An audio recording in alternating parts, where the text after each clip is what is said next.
പ്രിയപ്പെട്ട പ്രേക്ഷകരെ, നിലമ്പൂരിലേക്കൊന്ന് പോയി വരാം. നിലമ്പൂരുകാർ കാത്തിരിക്കുന്ന അടുത്ത MLA ആരാണ്? ഒരു ചോദ്യമാണല്ലോ. 23-ാം തീയതി നമുക്കറിയാം. മലയോര ഗ്രാമമായ തേൾപ്പാറയിലുള്ളവർക്കും ചിലത് പറയാനുണ്ട്. തേൾപ്പാറ കവലയിലെ ബസ് കാത്തിരിപ്പ് കേന്ദ്രത്തിൽ നിന്ന് അർജുൻ മട്ടന്നൂർ തയ്യാറാക്കിയ റിപ്പോർട്ട് ഒന്ന് കാണണം. സ്ഥാനാർത്ഥിയാകുന്നവരും MLA ആയവരും കണ്ടു.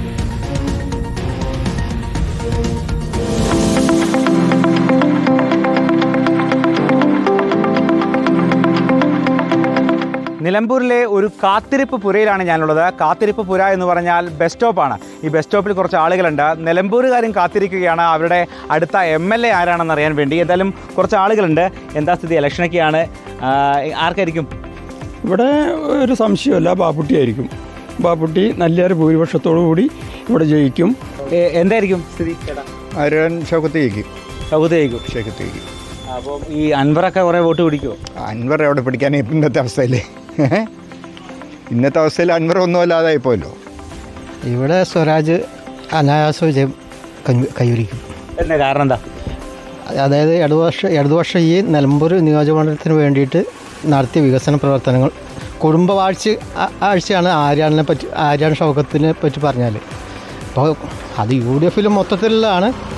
അത് അപ്പം പോയി കഴിഞ്ഞാൽ മകൻ അല്ലെങ്കിൽ മകൾ അല്ലെങ്കിൽ മരുമകൾ, ആ ഒരു അവസ്ഥയാണ്. സ്വരാജ് സ്വന്തം പാർട്ടി വോട്ട് പിടിക്കാൻ സാധ്യതയുണ്ട്.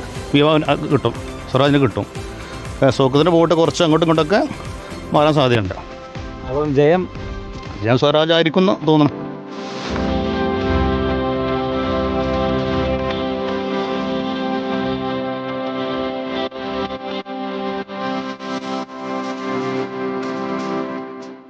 എന്താ സ്ഥിതി? എന്താ സ്ഥിതി?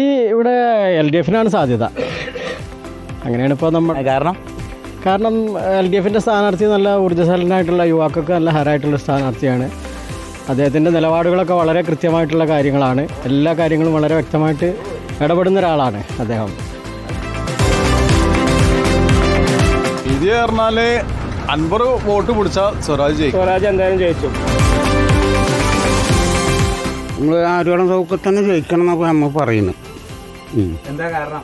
കാരണം അത് അങ്ങനെയാണ്. അപ്പോൾ അതുകൊണ്ടാണ് പറയാൻ കാരണം. അഭിപ്രായം പറയാൻ എന്താ, സ്വരാജ് വൻ ഭൂരിപക്ഷത്തിൽ ജയിക്കും. സ്വരാജ് ഇവിടെ സ്ഥാനാർത്ഥിയായപ്പോൾ തന്നെ പകുതി ജയിച്ച് കിടക്കുകയാണ്. ബാക്കി ഇനി ഞങ്ങൾ 23-ാം തീയതി ആഘോഷിക്കും. ഇവിടെ നമ്മളത് കാഴ്ചപ്പാടിൽ ആര്യാടം ജയിച്ചു എന്നാണ്. എന്താ നോക്കട്ടെ. സ്വരാജ് വിജയിക്കും. അതിൻ്റെ പ്രധാന കാരണം 9 വർഷമായിട്ടുള്ള ഇടതുപക്ഷത്തിൻ്റെ ഭരണം. ഇനി അൻവറിൻ്റെ വഞ്ചനയ്ക്കെതിരെ നിലമ്പൂർ മണ്ഡലം ശക്തമായിട്ട് പ്രതികരിക്കും. സ്വരാജ് സുഖസുന്ദരമായിട്ട് ജയിക്കും. ഷൗക്കത്തിന് സാധ്യത കുറവാണ്. സ്വരാജ് ആയതുകൊണ്ട് കുറച്ച് ടൈറ്റ് മത്സരം തന്നെയാണ്. ആരാ ജയിക്കുക? ഇപ്പൊ കാഴ്ചപ്പാടില് സ്വരാജ് നമ്മളെ സ്വരാജ് ജയിക്കും. എന്തായാലും നിലമ്പൂരുകാരുടെ കാത്തിരിപ്പ് 23-ാം തീയതി അവസാനിക്കും. ആവേശകരമായ പോരാട്ടം തന്നെയാണ് നിലമ്പൂരിൽ നടക്കുന്നത്. വീഡിയോ ജേർണലിസ്റ്റ് ഹണി തങ്കപ്പനൊപ്പം reporter Arjun Mattannur, in reporter, Nilambur. Arjun മട്ടന്നൂരിൻ്റെ പശ്ചാത്തലത്തിൽ കാത്തിരിപ്പ് പുര എഴുതിയിരുന്നല്ലോ. ആ കാത്തിരിപ്പ് 23-ാം തീയതി വരെ മതി കേട്ടോ. എന്തായാലും ആരാണ് വിജയിക്കുക എന്നറിയാം.